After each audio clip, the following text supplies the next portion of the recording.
Alzheimer বা স্মৃতিভ্রম রোগ থেকে বাঁচতে আপনার প্রতিদিনের খাবার তালিকায় কিছু সহজ কিন্তু গুরুত্বপূর্ণ পরিবর্তন আনা জরুরি। বর্তমান গবেষণায় দেখা গেছে যে আমরা যদি আমাদের খাদ্যাভ্যাস উন্নত করি তবে প্রায় ৪৫% থেকে অ্যালঝাইমার প্রতিরোধ করা সম্ভব। এর জন্য সবচেয়ে আগে আমাদের প্যাকেটজাত বা অতি প্রসেস ফুড খাবার খাওয়া বন্ধ করতে হবে। এই ধরনের খাবারগুলো আমাদের মস্তিষ্কের কর্মক্ষমতা কমিয়ে দেয়। এর বদলে আমাদের এমন খাবারের দিকে নজর দিতে হবে যাতে পর্যাপ্ত প্রোটিন আছে। প্রোটিন আমাদের শরীরে দীর্ঘক্ষণ পেট ভরা রাখতে সাহায্য করে এবং পেশি রক্ষা করে, যা পরোক্ষভাবে মস্তিষ্ককে সুস্থ রাখে।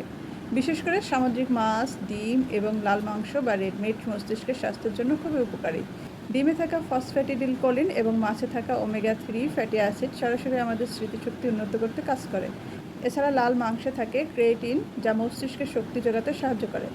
তাই আপনি যদি আপনার ফোকাস বাড়াতে এবং ভবিষ্যতে বড় কোনো মস্তিষ্কের রোগ থেকে নিজেকে দূরে রাখতে চান, তবে আজ থেকে প্রসেস খাবার বাদ দিয়ে প্রোটিন এবং পুষ্টিকর প্রাকৃতিক খাবারের উপরে জোর দিন। এই ছোট্ট পরিবর্তনগুলোই আপনার দীর্ঘমেয়াদী মানসিক স্বাস্থ্যের জন্য সবচেয়ে বড় রক্ষা কবচ হয়ে দাঁড়াবে।